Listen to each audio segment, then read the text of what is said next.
નમસ્કાર મિત્રો, સ્વાગત છે તમારું અંતરનો આલાપ ચેનલમાં। મિત્રો, કડીના રાજા મલવરાયની મેલડીનો આજે ઇતિહાસ જાણીશું। મિત્રો, કડીમાં મેલડી માતાનું મંદિર મહેલના 7મા માળે આવેલું છે અને આ પવિત્ર સ્થાન રાજા મલવરાયની મેલડી તરીકે ઓળખાય છે। તો ચાલો મિત્રો, આજે આપણે જાણીએ કડીના મા મેલડીનો ભવ્ય અને ઐતિહાસિક ઇતિહાસ। મિત્રો, એક સમય કડી પ્રાંત વડોદરાના ગાયકવાડ શાસનમાં તાબા હેઠળ આવતો હતો અને કડીની આવક પણ ઘણી મોટી હતી। મિત્રો, તે સમયે વિરમગામના નવાબે અંગ્રેજો સાથે દોસ્તી કરી લીધી હતી, પરંતુ મિત્રો કડી અને તેની આસપાસના વિસ્તારોમાં રાજા મલવરાયનું ભારે પ્રભુત્વ હતું। મલવરાય એક શૂરવીર અને સારા શાસક હતા અને તેમના શાસક કાળમાં કડીમાં ઉદ્યોગ ધંધા રોજગાર અને ખેતીનો ખૂબ સારો વિકાસ થયો હતો અને ચારે બાજુ સુખ સમૃદ્ધિ ફેલાયેલી હતી। મિત્રો, મલવરાયે કડીમાં 7મા માળનો એક ભવ્ય મહેલ બંધાવ્યો હતો। મલવરાય મેલડી માતાના પરમ ભક્ત હતા, તેથી તેમણે આ મહેલના છેક 7મા માળે મેલડી માતાનું સુંદર સ્થાનક બનાવ્યું હતું। મિત્રો, રોજ સવારે માતાજીનો દીવો પ્રગટાવ્યા પછી દિવસની શરૂઆત કરવાનો તેમનો એકબંધ નિયમ હતો। મિત્રો, મલવરાય ભલે બહારથી અત્યંત કઠોર રાજા લાગતા હતા, પણ અંદરથી માતાજી પ્રત્યે તેમની ભક્તિ અતૂટ અને નિખાસલ હતી। મિત્રો, મલવરાય પાટણના સુબાને મળવા અવારનવાર જતા હતા।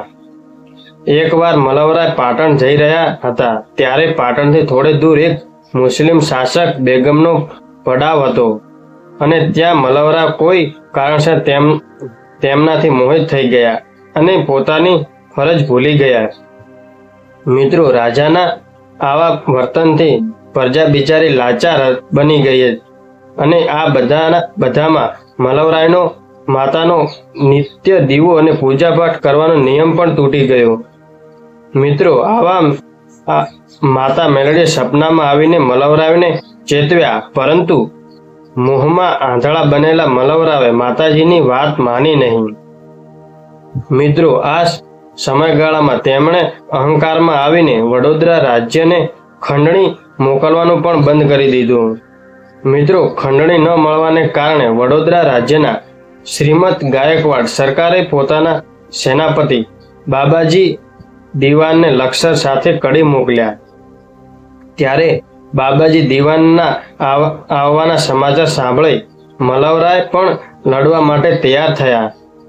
બીજી તરફથી પાટણનો સુબો પણ સેના લઈને આવી પહોંચ્યો। ત્યારે મલવરાયે કડીના મહેલ પર તોપ ચડાવી અને પાટણના સુબા પર તોપમારો શરૂ કર્યો, પણ પાટણના સુબાએ પણ વળતો જવાબ આપ્યો અને કડીના મહેલ પર તોપના ગોળા વરસાવવા લાગ્યો। મહેલ પર હુમલો થતો જોઈને માતાજીએ પાટણના સુબાને પરચો બતાવ્યો અને ચેતવણી આપી કે જો મારા મલવરાયને જરા પણ નુકસાન થશે તો તારું આખું પાટણ ખંડેર થઈ જશે। મિત્રો, છતાં સુબો માન્યો નહીં અને હુમલો ચાલુ રાખ્યો। પરિણામ માતાજીના કોપથી પાટણ શહેરને ભારે નુકસાન સહન કરવું પડ્યું। મિત્રો, આ તરફથી કડીથી મલવરાય ભાગ્યા, પણ છેવટે બાબાજી દિવાનની સેનાના હાથે પકડાઈ ગયા। તેમણે વડોદરા ખાતે શ્રીમંત ગાયકવાડ સરકાર સમક્ષ રજૂ કરવામાં આવ્યા।